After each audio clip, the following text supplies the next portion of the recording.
ಡ್ರೀಲ್ dream company ಏನು ಕನಸಿನ ಕೂಸು ಅಂದ್ಕೊಂಡೇನೋ ತಗೊಂಡಿದ್ದಾರಲ್ಲ ಇವರು, ಇವತ್ತಿಗೆ ಇದು ಮುಗಿದ ಅಧ್ಯಾಯ. ನೋಡಿ, ರಾಮನಗರ ಪೊಲೀಸ್ ಠಾಣೆಯಲ್ಲಿ ಪ್ರಕರಣವನ್ನು ದಾಖಲು ಮಾಡಿದ್ದೀವಿ. ಇವತ್ತು ಇವರು ಉನ್ನತ ಅಧಿಕಾರಿಗಳಿಗೆ ಮಾಹಿತಿಯನ್ನು ಕೊಟ್ಟು ಪ್ರಕರಣ ದಾಖಲು ಮಾಡ್ತೀವಿ ಅಂತ ಹೇಳಿದ್ದಾರೆ.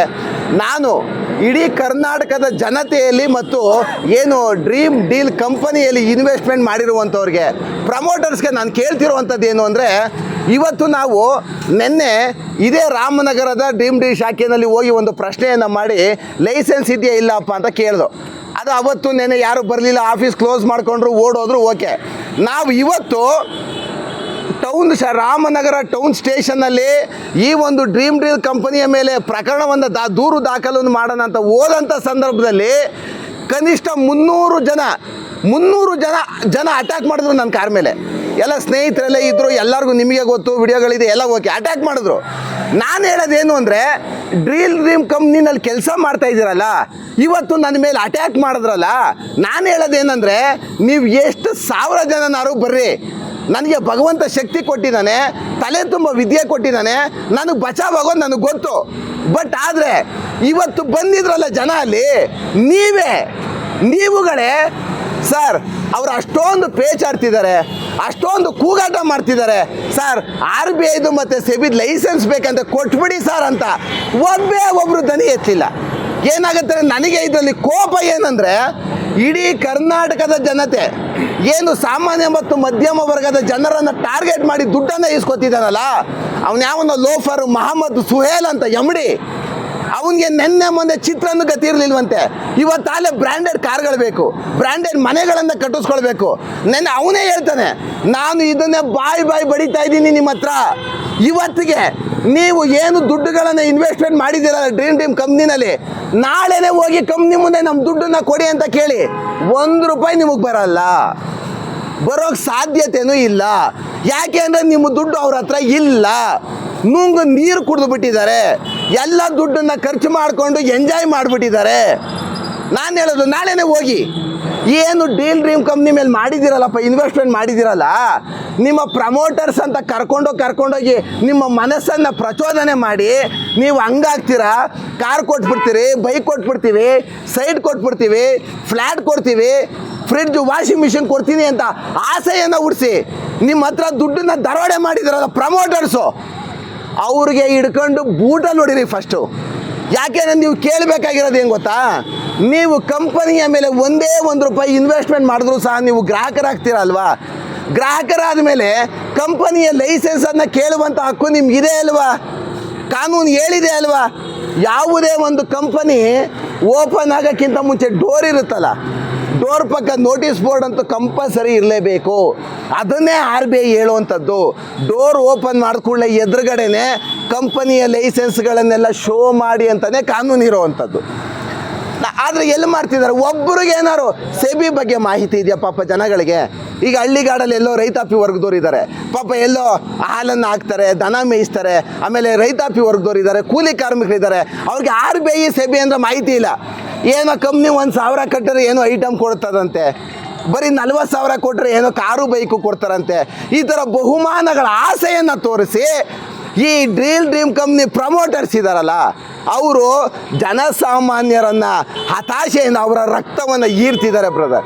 ನಿನ್ನೆ ಬ್ಲಡ್ ಕ್ಯಾಂಪ್ ಮಾಡಿದ್ರಂತೆ, ಈ ಕಡೆ ಬ್ಲಡ್ಡನ್ನು ಈರ್ತಾ ಇದ್ದಾರೆ, ಈ ಕಡೆ ಜನಸಾಮಾನ್ಯರ ರಕ್ತವನ್ನು ಈರಿ ದುಡ್ಡನ್ನು ಮಾಡ್ತಿದ್ದಾರೆ. ನಾನು ಹೇಳುವಂಥದ್ದು ಇಡೀ ಕರ್ನಾಟಕದ ಜನತೆಗೆ, ನಾನು ಈ ಕಂಪ್ಲೇಂಟ್ ಕಾಪಿನ ದಯಮಾಡಿ ನೋಡಿ. ನಾನು ಏನು ಕೇಳಿದ್ದೀನಿ ಗೊತ್ತಾ, ನನ್ನ ಮನಸ್ಥಿತಿನ ಅರ್ಥ ಮಾಡ್ಕೊಳ್ಳಿ.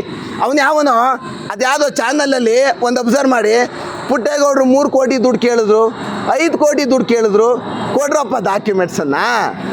ಅವ್ರು ಯಾರೋ ಚಾನಲಲ್ಲಿ ಒಂದು ವಿಡಿಯೋ ಮಾಡಾಕಿದ್ದಾರೆ. ಆ ಕಮೆಂಟ್ಸನ್ನು ಬೆಳಿಗ್ಗೆಯಿಂದ ಕಮೆಂಟ್ಸು ಎಷ್ಟು ಚೆನ್ನಾಗಿ ಬರ್ತಿತ್ತು ಅಂದರೆ, ಲಾಯರ್ ಅವರು ದುಡ್ಡು ಕೇಳಿದರೆ ವಿಡಿಯೋ ಹಾಕ್ರಿ, ಡಾಕ್ಯುಮೆಂಟ್ಸ್ ಹಾಕ್ರಿ, ನಿಮ್ಮ ಹತ್ರ ಡಾಕ್ಯುಮೆಂಟ್ ತೋರಿಸ್ಬಿಟ್ರೆ ಲಾಯರ್ ಯಾಕ್ರಿ ಬರ್ತಾರೆ ನಿಮ್ಮ ಹತ್ರ ಅಂತ ಕಮೆಂಟ್ಸ್ಗಳ ಸುರಿಮಳೆ ಬರ್ತಾ ಇದೆ. ಇವತ್ತಾರ ಕಮೆಂಟ್ ಬಾಕ್ಸ್ ಆಫ್ ಮಾಡಿದ್ದಾರೆ ನೋಡಿ. ನನ್ನ ಖಾತೆಗಳಲ್ಲಿ, ಬೇರೆ ಚಾನಲ್ಗಳ ಖಾತೆಗಳಲ್ಲಿ ಕಮೆಂಟ್ಸು ಓಪನ್ ಆಗಿದೆ. ನಾನು ಒಳ್ಳೆ ಕಮೆಂಟ್ಸ್ ಹಾಕಲಿ ಅಕ್ಸೆಪ್ಟ್ ಮಾಡ್ಕೋತೀನಿ, ಫುಲ್ಲಿ ನೆಗೆಟಿವ್ ಕಮೆಂಟ್ಸ್ ಹಾಕಲಿ ಅಕ್ಸೆಪ್ಟ್ ಮಾಡ್ಕೋತೀನಿ. ನನ್ನದೇನಾದ್ರು ತಪ್ಪುಗಳಿದೆಯಾ, ಖಂಡಿತ ನಾನು ಸರಿಪಡಿಸ್ಕೊಳ್ತೀನಿ. ನಾನಿಲ್ಲಿ ಡೈರೆಕ್ಟಾಗಿ ಡ್ರೀಮ್ ಕಂಪ್ನಿ ಏನೋ ಬೋಗಸ್ ಕಂಪ್ನಿ ಮಾಡ್ಕೊಂಡವನಲ್ಲ, ಅವನು ಡೈರೆಕ್ಟ್ ಎಮ್ಡಿಗೆ ನಾನು ಸವಾಲು. ಪಾಪ ಇವತ್ತು ಕಾರ್ಮಿಕರ ಮೇಲೆ ನಾನು FIR ಹಾಕಿಸ್ಬೋದಿತ್ತು, ಬಟ್ ನನ್ನ ಟಾರ್ಗೆಟು ಕಾರ್ಮಿಕರಲ್ಲ. ಪಾಪ ಅವ್ರು ಏನಾಗೋದು ಗೊತ್ತಾ, 1,000 2,000 ಆಸೆಗೋಸ್ಕರ ಕೆಲಸ ಮಾಡ್ತಿದ್ದಾರೆ. ನನಗೆ ಪ್ರಮೋಟರ್ಸ್ ಅಲ್ಲ. ಇವತ್ತಲ್ಲ ನಾಳೆ MD ಸುಹೇಲ್ ಅವನು ಯಾವನೋ ಒಂದು ಲೋಫರು, ಮೊಹಮ್ಮದ್ ಸುಹೇಲೋ ಖಾನೋ ಯಾವನೋ ಅವನಲ್ಲ, ನಿಂಗೆ ಡೈರೆಕ್ಟಾಗಿ ವಾರ್ನ್ ಮಾಡ್ತಿರೋ ಅಂಥದ್ದು. ಇವತ್ತಿಂದ ನಿಂಗೆ ಒಂದೊಂದು ಕ್ಷಣವೂ ಸಹ ಹೃದಯ ಪಟ ಪಟ ಪಟ ಅಂತ ಹೊಡ್ಕೊತಾ ಇರಬೇಕು. ನಿನ್ನ ಯಾವ ಬ್ರ್ಯಾಂಚ್ಗೆ ಯಾವ ರೀತಿಯ ಅಧಿಕಾರಿಗಳು ಯಾವಾಗ ನುಗ್ತಾರೆ ಅಂತ ನನಗಂತೂ ಗೊತ್ತಿಲ್ಲ. ನಾನಂತೂ ನಾಳೆ CM ಆಫೀಸ್ಗೆ ಹೋಗ್ತೀನಿ, ಕನ್ಸ್ಯೂಮರ್ ಅಫೇರ್ಸು ಮಿನಿಸ್ಟರ್ ಹತ್ರ ಹೋಗ್ತೀನಿ, ಬೇರೆ ಡಿಪಾರ್ಟ್ ನಾನು ಹೇಳಲ್ಲ. ಈಗ ನಿಮ್ಮ ಆಫೀಸ್ಗೆ ಯಾವಾಗ ಅತ್ಯುನ್ನತ ಮಟ್ಟದ ಅಧಿಕಾರಿಗಳು ನುಗ್ತಾರೆ ಅವತ್ತು ನೀನು ಬೀದಿ ಪಾಲಾಗ್ತೀಯ. ನಿನಗೆ ಒಂದು ಆ್ಯಕ್ಟ್ ಕೇಸ್ ಬಿತ್ತು ಅಂದರೆ ಪಕ್ಕ ಜೈಲ್ ಪಾಲೆ. ಇದೆಲ್ಲ ನಾನ್ ಬೇಲೇಬಲ್ ಅಫೆನ್ಸೆ. ಅವನು ಒಂದು ಸಲ ಜೈಲ್ಗೆ ಹೋಯ್ತು ಅಂದರೆ ಇಲ್ಲಿ ಯಾರು ಇನ್ವೆಸ್ಟ್ಮೆಂಟನ್ನು ಮಾಡಿದ್ದಾರೆ ಈ ಡ್ರೀಮ್ ಕಂಪನಿ ಮೇಲೆ ಎಲ್ಲರೂ ಬೀದಿ ಪಾಲಾಗ್ತಾರೆ. ನಾನು ಅದಕ್ಕೆ ಕರ್ನಾಟಕದ ಇಡೀ ಜನತೆಯಲ್ಲಿ ಮನವಿ ಮಾಡ್ತಿರೋವಂಥದ್ದು, ನೀವು ಯಾರ ಮೇಲೂ ಇನ್ವೆಸ್ಟ್ಮೆಂಟ್ ಮಾಡಿ ನಿಮ್ಮ ದುಡ್ಡದು. ನನ್ನ ಫಾಲೋವರ್ಸ್ ಇದ್ದಾರೆ, ನನಗೇನಾಗುತ್ತೆ ಗೊತ್ತಾ, ಕರ್ನಾಟಕದ ಜನತೆಯ ದುಡ್ಡನ್ನು ಕಿತ್ಕೊಳ್ಳೋದಕ್ಕೆ ನಾನು ಸಹಿಸಲ್ಲ. ಅದು ಅವ್ನು ಯಾವನಾರು ಆಗಿರ್ಬೋದು, ಯಾವನಾದರೂ ನಾನು ಬಿಡೋ ಮಗ ಅಲ್ಲ. ಭಗವಂತ ಸಾಕಷ್ಟು ಶಕ್ತಿ ಕೊಟ್ಟವನೇ, ತಲೆಯಲ್ಲಿ ವಿದ್ಯೆ ಕೊಟ್ಟವನೇ. ನಿನ್ನಂಥ ಬೋಗಸ್ ನನ್ನ ಮಕ್ಕಳನ್ನ ಬಿಡೋ ವ್ಯಕ್ತಿ ಅಂತೂ ನಾನಲ್ಲ. ಅದನ್ನಂತೂ ಅವ್ನು ಯಾವನವನು ಸುವರು, ಯಾವನವನು ಲೋಫರ್ ಮೊಹಮ್ಮದ್ ಸುಹೇಲ್ ಇವತ್ತು ಕಳ್ಸೋನಲ್ಲ, 300 ಜನಕ್ಕೆ ಕಳ್ಸೋನು ಅಟ್ಯಾಕ್ ಮಾಡೋಕ್ಕೆ. ಎದುರು ಬಿಡ್ತೀನಿ ಅಂದ್ಕೊಂಡಿದ್ಯಾ? ಎದುರಿಸೋದು ಏನು ಅಂತ ಕಾನೂನುಬದ್ಧವಾಗಿ ಎದುರಿಕೆ ಏನು ಮಾಡಬೇಕು ಅಂತ ನನಗೊತ್ತು. ನಾನು ಮಾಡ್ತಾ ಇರ್ತೀನಿ, ನೀನು ಡಿಫೆಂಡ್ ಮಾಡ್ತಾ ಇರೋ, ಆವಾಗ ಗೊತ್ತಾಗುತ್ತೆ. ನಾನು ಕರ್ನಾಟಕದ ಜನತೆಯಲ್ಲಿ ಮನವಿ ಮಾಡುವಂಥದ್ದು, ನೀವೇನು ಇನ್ವೆಸ್ಟ್ಮೆಂಟನ್ನು ಮಾಡಿರ್ತೀರಲ್ಲ, ದಯಮಾಡಿ ಪ್ರಮೋಟರ್ಸ್ ಹತ್ರ ಬೂಟಲ್ಲಿ ಹೊಡೆದು ದುಡ್ಡು ವಾಪಸ್ ಇಸ್ಕೊಳ್ಳಿ ಫಸ್ಟು. ನಿಮ್ಮ ದುಡ್ಡು ನಾಳೆ ನೀವೇನಾದ್ರು ವಾಪಸ್ ಇಸ್ಕೊಳ್ಳಿಲ್ಲ ಅಂದರೆ ನಾಡಿದ್ದು ನಿಮ್ಮ ಹತ್ರ ದುಡ್ಡಿಲ್ಲ. ಯಾಕೆಂದರೆ ಕಂಪ್ನಿ ಆಲ್ಮೋಸ್ಟ್ ಮುಳುಗೋಗಿದೆ. ಇವತ್ತು ದುಡ್ಡಿಲ್ಲ ಅವ್ರ ಹತ್ರ, ಎಲ್ಲ ಒಂದೊಂದು ಕಡೆ ಗೋತ ಮಾಡಿಬಿಟ್ಟಿದ್ದಾರೆ. ಬ್ರದರ್, ನಾನು ಹೇಳೋದು ಸತ್ಯ. ಇದು ನಾಳೆನೇ ಎಲ್ಲ ದುಡ್ಡು ಹಾಕಿರೋರಲ್ಲ ಆಫೀಸ್ ಮುಂದೆ ಹೋಗಿ ನಿಂತ್ಕೊಳ್ಳಿ, ದುಡ್ಡು ವಾಪಸ್ ಕೊಟ್ಬಿಟ್ರೆ ನನಗೆ ಕೇಳಿ, ಅವತ್ತು ನನ್ನ ಪ್ರಶ್ನೆ ಮಾಡಿ. ಸರ್, ಈಗ ನಿನ್ನೆ ಕೂಡ ಪೊಲೀಸ್ ಅಧಿಕಾರಿಗಳು ಗಡುವನ್ನು ಕೊಟ್ಟಿದ್ದರು. ಇವತ್ತು ಬೆಳಿಗ್ಗೆ 11 ಗಂಟೆಗೆ ಬಂದು ನಿಮ್ಮ ಬಳಿ ಇರುವಂಥ RBI ಡಾಕ್ಯುಮೆಂಟ್ಸ್ ಆಗಿರ್ಬೋದು, ಸೆಬಿ ಲೈಸೆನ್ಸ್ ಆಗಿರ್ಬೋದು, ಏನಿದೆ ನಿಮ್ಮ ಬಳಿ ಇರುವಂಥ ಡಾಕ್ಯುಮೆಂಟ್ಸ್ನ ಸಬ್ಮಿಟ್ ಮಾಡಿ ಅಂತ. ಯಾವುದೇ ರೀತಿ ಡಾಕ್ಯುಮೆಂಟ್ಸ್ ಏನಾದರೂ ಸಬ್ಮಿಟ್ ಮಾಡಿದ್ರೆ ಸ್ಟೇಷನ್ಗೆ ಬಂದು? ಸರ್, ಅವರು ಯಾವುದೇ ದಾಖಲಾತಿಗಳನ್ನು ಸಬ್ಮಿಷನ್ ಮಾಡಿಲ್ಲ. ನಾನು ಇಡೀ ಕರ್ನಾಟಕ ಜನತೆಗೆ ನಾನು ಹೇಳ್ತಿರುವಂಥದ್ದು, RBI ಲೈಸೆನ್ಸ್ ಇಲ್ಲ, ಸೆಬಿ ಲೈಸೆನ್ಸ್ ಇಲ್ಲ, ಎಲ್ಲಿಂದ ಎಲ್ಲೋದ್ರೂ ನುಸುಳುವಿಕೆಯ ಕೆಲಸವನ್ನು ಮಾಡ್ತಾ ಇದ್ದೀರಲ್ಲ, ಇದನ್ನು ಎಲ್ಲ ಕಡೆ ಮಾಡೋದಕ್ಕಾಗಲ್ಲ ಬ್ರದರ್. ನನಗೆ ಗೊತ್ತು, ಎಲ್ಲಿ ಕಾನೂನನ್ನು ಅಲ್ಪ ಸ್ವಲ್ಪ ಹರಿದು ಕುಡ್ಕೊಂಡಿದ್ದೀನಿ ನಾನು, ಎಲ್ಲಿಂದ ಎಲ್ಲಿ ಹೋಗಿ ಏನು ಮಾಡಬೇಕು ಅಂತ. ಇನ್ನು ಸೀನಲ್ಲಿದ್ದೀವಿ ನಾವು, ಇನ್ನು B ಇದೆ, A ಇದೆ, ಬೇರೆ ಹಂತಗಳಿದೆ. ಎಲ್ಲ ರೀತಿಯಾಗೂ ಆಟ ಆಡೋದಕ್ಕಾಗಲ್ಲ ಮೊಹಮ್ಮದ್ ಸುಹೇಲ್ ಅವರೇ. ಬೇಜಾನು ಸ್ಟೆಪ್ಸ್ಗಳಿದೆ. ನಿನ್ನನ್ನು ಏನು ಕರ್ನಾಟಕದ ಜನತೆ ಅಲ್ಲ, ಬಹುಮಾನದ ಆಸೆ ತೋರಿಸಿ ದುಡ್ಡನ್ನು ಮಾಡ್ತಾ ಇದೆಯಾ ಇವತ್ತು. ನಿನ್ನನ್ನು ಬೀದಿಗೆ ಅದೇ ಮಂಗಳೂರು ಆಫೀಸು ಅಥವಾ ಅದೇ ಅಂದ್ರಳ್ಳಿ ಆಫೀಸು, ಇದೇ ರಾಮನಗರ ಆಫೀಸು ಬೀದಿಲಿ ನಿಲ್ಲಿಸಿ ಅದೇ ಜನಗಳು ನಿನಗೆ ಹೊಡಿಲಿಲ್ಲ ಅಂದರೆ ನಾನು ಅವತ್ತು ನನ್ನ ಮಾತನ್ನು ಹಿಂತೊಗೋತೀನಿ. ಸರ್, ಫೈನಲ್ ಏನು ಇಷ್ಟಪಡ್ತೀರಾ? ಜನಗಳು ಹೆಂಗೆ ಸರ್, ನಾನು ಹೇಳೋದು ಏನಂದರೆ, ಯಾವುದೇ ಗ್ರಾಹಕರಾಗಲಿ, ಯಾವುದೇ ಇದಾಗಲಿ, ನಾನು ಹೇಳುವಂಥದ್ದು ಕಂಪ್ನಿ ಲೈಸೆನ್ಸ್ ಕೇಳಿ. ಇವತ್ತು ನನ್ನ ಅಟ್ಯಾಕ್ ಮಾಡೋಕ್ಕೆ 300 ಜನ ಬಂದಿದ್ದು ನನಗೆ ಕೇಳ್ತಾವ್ರೆ, ಡಾಕ್ಯುಮೆಂಟ್ಸ್ ಏನಿದೆ ಅಂತ ನಾನು ತೋರಿಸ್ತಾ ಇದ್ದೀನಿ. ಬಹುಮಾನಗಳ ಆಸೆ ತೋರಿಸಿ ಮಾಡೋಂಗಿಲ್ಲ, RBI ಲೈಸೆನ್ಸ್ ಇಲ್ಲ, ಸೆಬಿ ಲೈಸೆನ್ಸ್ ಇಲ್ಲ ಅಂತ. ನನ್ನ ಪರ ಒಬ್ಬ MD ಹತ್ರ ಸರ್, ಅವ್ರೇನು ಲಾಯರು ಬಾಯಿ ಬಡ್ಕತ್ತವ್ರೆ ಸರ್, ಅದೇನು RBIದು ಸೆಬಿದು ಒಂದೇ ಒಂದು ಲೈಸೆನ್ಸ್ ಅಂತ ಕೊಟ್ಬಿಡಿ ಸರ್ ಅಂದಿದ್ರೆ ನಾನು ಯಾಕ್ರೆ ಇರ್ತಿದ್ದೆ ಇಲ್ಲಿ?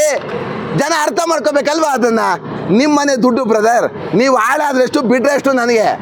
ನಾನು ಕಾನೂನಿನ ಮಾಹಿತಿಯನ್ನು ನನ್ನ ಕರ್ನಾಟಕದ ನನ್ನ ಪ್ರೀತಿಪೂರ್ವಕ ಜನರ ನಾನು ಉಳಿಸ್ಕೊಳ್ಳುವಂಥದ್ದು ನನ್ನ ಧರ್ಮ. ಅದು ನಾನು ಕಲ್ತಿರುವಂಥದ್ದು. ಒಬ್ಬ ಹೋರಾಟಗಾರನಾಗಿ ನನ್ನ ಕೆಲಸವನ್ನು ನಾನು ಮಾಡ್ತೀನಿ. ನನ್ನನ್ನು ನಂಬಿದವರ ದುಡ್ಡನ್ನು ನಾನು ಉಳಿಸ್ತೀನಿ. ನಿಮ್ಮಿಷ್ಟ, ನಿಮ್ಮ ಮನೆ, ನಿಮ್ಮ ದುಡ್ಡು ಹಾಳಾದರೆ ನೀವು ಹಾಳಾಗಲಿ, ನನಗೆ ಬೇಕಾಗಿಲ್ಲ. ಬಟ್ ಆದರೆ ನಿಮ್ಮ ದುಡ್ಡನ್ನು ಉಳಿಸುವಿಕೆಯಿಂದ ಕೆಲಸವನ್ನು ಮಾಡ್ತಾಯಿದ್ದೀನಿ. ನಾಳೆನೇ ಕಂಪನಿಯ ಲೈಸೆನ್ಸನ್ನು ಕೇಳಿ. ಇಷ್ಟೇ ನಾನು ಹೇಳೋಕ್ಕೆ ಇಷ್ಟಪಡೋದು. Thank you sir.